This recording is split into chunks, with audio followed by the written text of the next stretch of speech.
This is an office PC that you can get for around 30 bucks on your Facebook Marketplace, eBay, whatever. And today I'm gonna spend $67 upgrading it to see if it can play games. Let me go over the specs first before we upgrade it. It has integrated graphics, it has 4 GB of RAM and no GPU. And the GPU that it's using is a first gen i5. It's pretty slow. So my goal for today is to play Minecraft with shaders, which is gonna be pretty difficult for the specs that I just told you. But today we're gonna upgrade it, test it out, see if it's any good. Let's go ahead and upgrade it.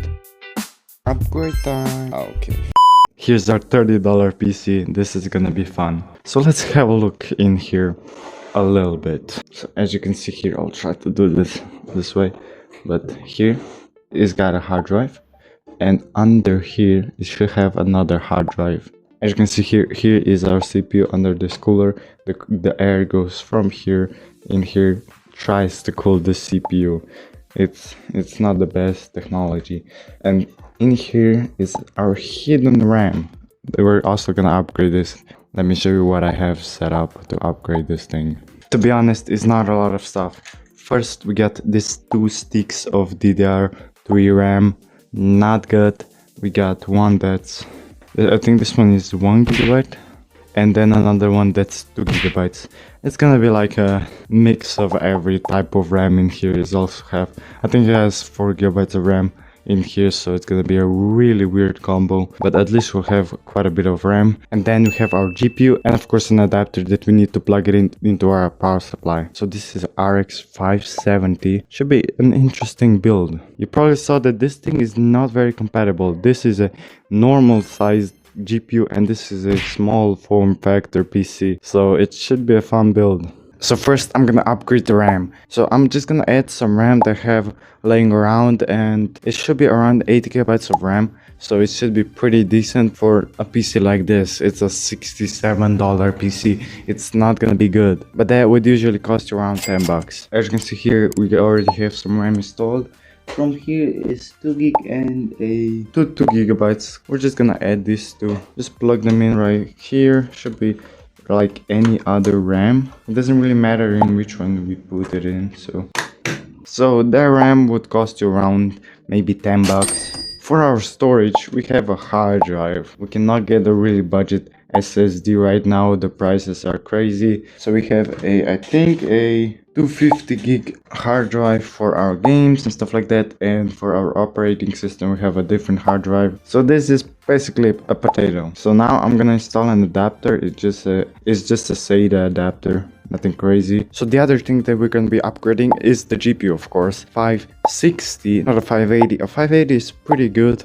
Even for a PC like this, it's still really decent card. And the RX 560 would cost you around $20. Some people do not like these cables. They're totally fine with GPUs like this. They barely use the 6-pin at all. So it's a nice thing to have. So as you can see here, usually you would want GPU to be in the closest one, but we cannot really do that because I'm just gonna do it in the second one. It's pretty hard. This is gonna be something else. What is happening?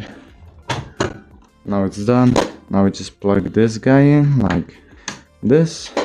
Now it's technically a PC. So the total of the PC I just built is around $67, which means we got a PC for $67. So this thing is running Windows 10 on a hard drive. I did optimize it with no ping. Make sure to go into the description, get no ping. It's a really nice tool. I even have a full video on it. So here we are on the PC.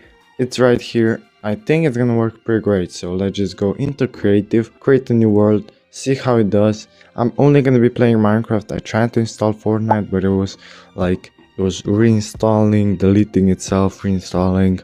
It's just annoying. So here we are in Minecraft and this runs okay. We're getting an average of 300, like if I fast click, 400, 260, 267. A nice FPS, a very playable FPS. But if I start like moving, because of the hard drive, it stutters quite a bit when loading chunks. So as you can see here, 40, 20. Hard drive is the big problem. So yeah, that works pretty great. Let me show you my settings. So I'm on 8 chunks and simulation distance is 10, maximum frame rate. And then we have details, fancy, animations, all on. So we got performance, basically all normal settings. I got 1 shaders and let's see how they do. Let's see if we can get at least 60 FPS. I'll be happy. Okay, 30 FPS, 40 FPS, 50. That looks awesome on a $67 PC. So this was it for today's video. Make sure to subscribe and watch this video that's on the screen now.